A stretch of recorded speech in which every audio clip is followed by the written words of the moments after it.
YUME Hawk 1,000 mile review. The best electric scooter under $1,400. About to hit 1,000 miles right here.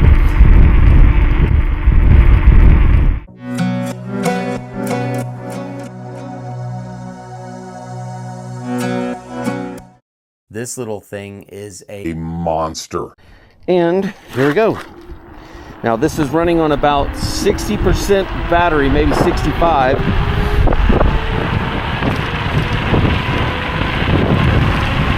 Should be able to see what we're hitting. And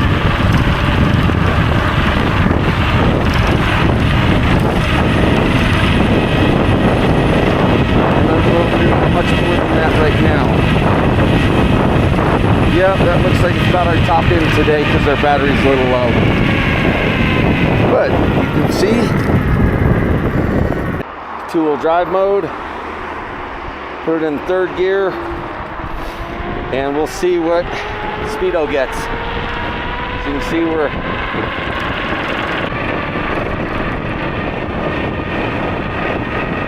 see, I'm already exceeding what Yumi says it'll do by way of GPS, and I'm going slightly uphill. I have taken over 100 hours to create this video. Please like and subscribe, follow, turn on your notifications, and stay tuned to my channel because I will be doing more reviews as time goes. I was really surprised at all of the accessories that YUME includes right out of the box. The biggest thing for me was the dual charger so I can have this thing back on the road or the trails as quickly as possible. But I did also enjoy the fact that it came with the mobile phone holder and also the option for an index or a thumb throttle, as well as a little bag and toolkit with the near-field code keys. It comes with a relatively comprehensive manual, but if you can't find the answers you need, then you can always get a hold of YUME Support and Services. And should you need technical support, you can contact YUME via email. They'll get back to you, and if they determine that you need technical support, they will connect with you via WhatsApp over video and diagnose the problem that's going on with your scooter and help you find a solution as quickly and painlessly as possible. I bought two of these scooters and fully equipped one of them for my daughter who was going to be riding it to and from school. So you'll see everything on there featured except for the bag. The YUME bag I use from time to time when I'm carrying camera gear. But we did wind up also removing the mirrors because the mirrors shake considerably if you ride on bumpy surfaces. Also, the dampener is installed right here and works good if you're not accustomed to riding at speeds. Whereas me, I prefer it all stripped off. I don't even want the fenders on mine. I want mine to be as raw and light as possible for off-roading. And you'll see that's what it looks like without the hardware. I also prefer it because I can turn it much sharper. Okay, let's take a moment and review the controls. Using the RFID key is how you initialize the system, and you'll see as it's on now, you can see what kind of mileage I've got, 1,137. So on the left side, you have your controls being your rear brake, gearing, and then the power as well as the front off and on, and then your headlights off and on, blinker signals, and also your horn. I find the controls much easier to use with it in this configuration because if I'm riding and I want to hit two-wheel drive, which you'll see it indicated by the F here on the little circle, that's when it kicks in the front-wheel drive, and there's a lot more torque that way. I'm in and out of front-wheel drive quite frequently. As far as the gears, right here, indication shows first, second, and third. This is not really a gearing as much as it is a limiter, if you will. So you have a governor at first gear at 20 miles an hour, second at 30, and then third is wide open. But you have the full torque and acceleration band all the way through the three gears. It's just limited to how fast you can go. You also have the acceleration over here as well as your front brake handle. It comes standard with Zoom hydraulic disc brakes. These tires get great traction. However, they're a relatively soft compound, and if you ride them in the dirt like I do, here in Colorado we have granite gravel, which is very abrasive, so I only got about 750 miles. Now, as far as the shocks, they're adjustable for stiffness and rebound. With all this combined, you get great off-road capabilities with this. I'm gonna ride on down here. I've never been down this trail, but you can see what it's like. It's pretty dang steep, and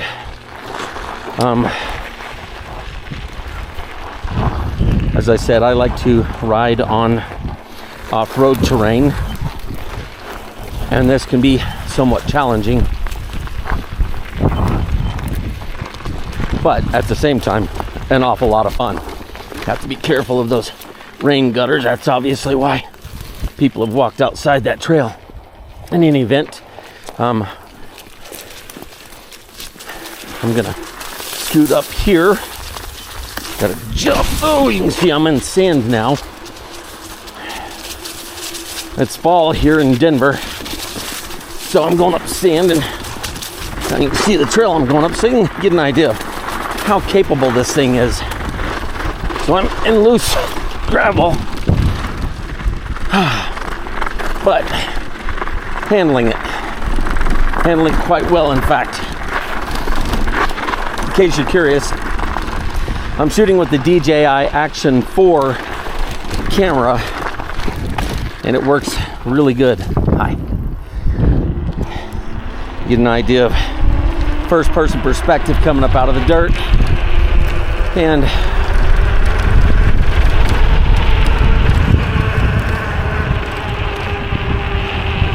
this is it. It's a lot of fun being able to go wherever you want. These kinds of scooters are pretty uncommon out where I live. I rarely ever come across anybody on a scooter of this power.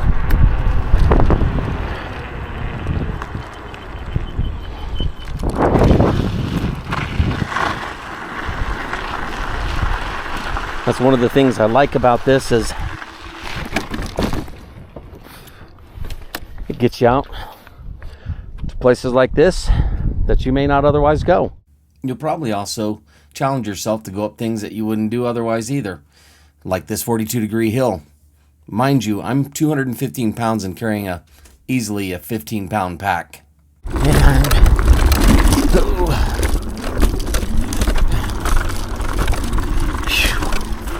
there we go. Got it. Woo! That was pretty dang steep.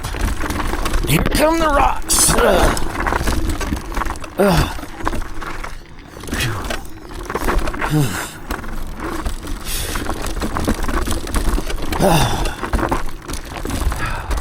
Happy with the traction. Got a little air there. I got a drone following me on this shot. Should be fun. You can hear how loose that shale is. It's nasty.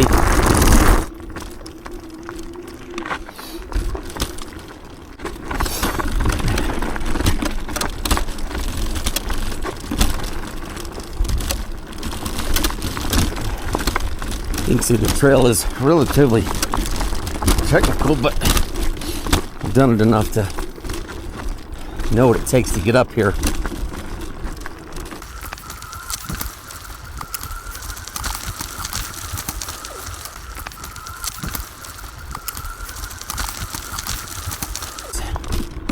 So, I'm gonna go up here and see how the drone handles this. Ooh.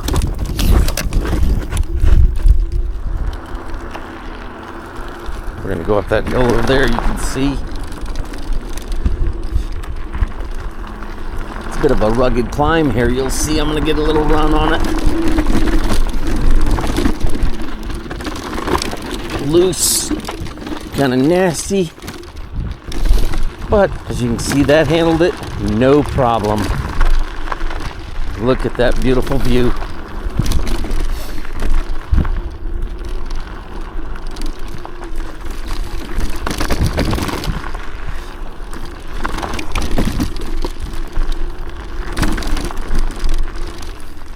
We'll go down another little off-road trail and see where this takes us.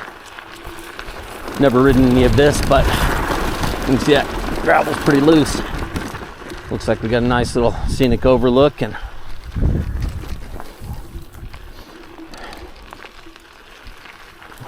yes, that is steep. Yes, it is a relatively good place to fall if you want to go swimming. Probably about 45 feet down. Just slid the rear end down that gully, as you can tell there. And there we go.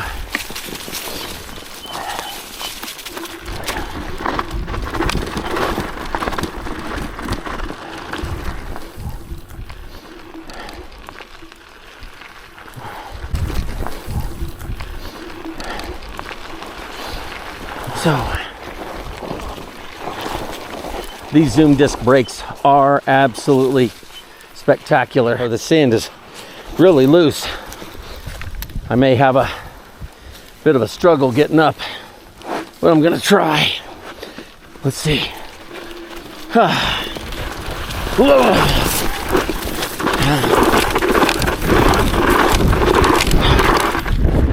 Did it.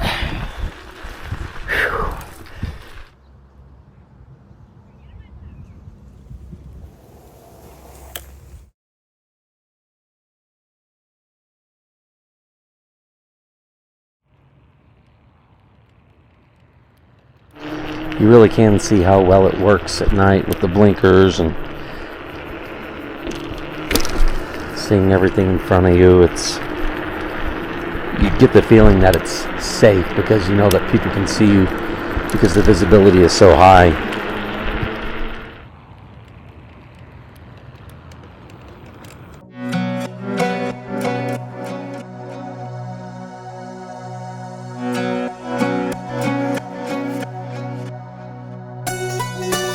Let's cover some closing thoughts here. Overall, this YUME Hawk scooter is fantastic.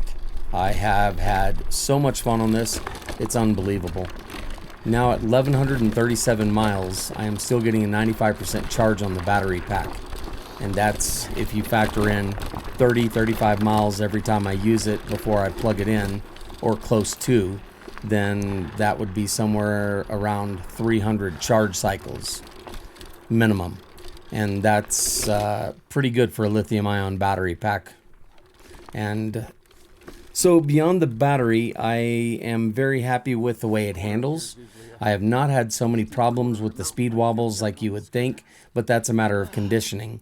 Once I can, get on the thing and start to get up around 30 miles an hour, I just kind of extend my arms a little bit just before I lock them at the elbows, and then I can keep it from wobbling. That seems to be a pretty good way to keep it stable. Tire wear, as I mentioned, I get about 750 miles out of it, but I also did puncture my tire. Decided at that time, rather than putting a patch on it or putting in fluid with fibers inside, I decided to replace them. That was a bit of a bear, but it's to be expected on these little tires. And durability has been phenomenal. I have had no real problems with it that I can think of.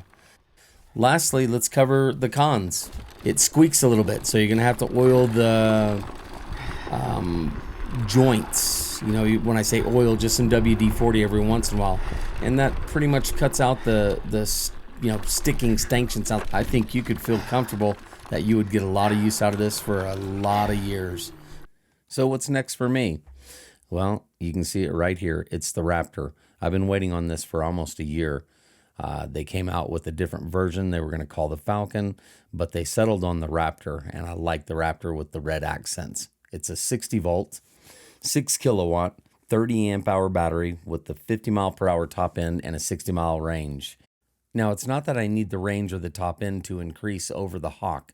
What I'm more concerned about is having power to climb the hills, as you've seen in these videos. I go up quite a few of them. And there is an 1,800 watt per motor increase in power, giving this 3,600 watts additional over the Hawk, which with the 30 amp hour battery will be a lot more powerful in the long run for me. Additionally, the Raptor comes with 11-inch tires versus 10-inch, and they're 4 inches wide versus 3.5-inch. If you have found this video useful and would like to order your own YUME Hawk, be sure to click on the link in the description. You will also be supporting Amp Treads by doing this. Thank you so much. So I'm going to take a moment here and discuss with you why I will not be doing a top speed test again. On October 23rd, 23, I took a spill, my fault, went over the handlebars and did some pretty decent damage to my upper left quadrant of my body.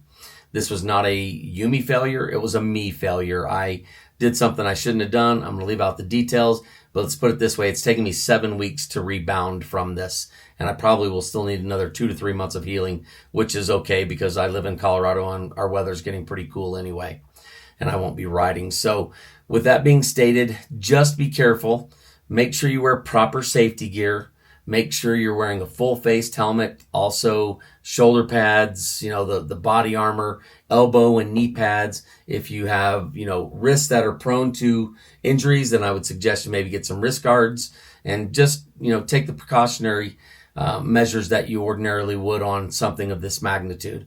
Inspect your nuts and bolts. If you have to do any repairs, make sure when you put those back in to utilize Loctite to keep them from coming out. Inspect your tire pressure.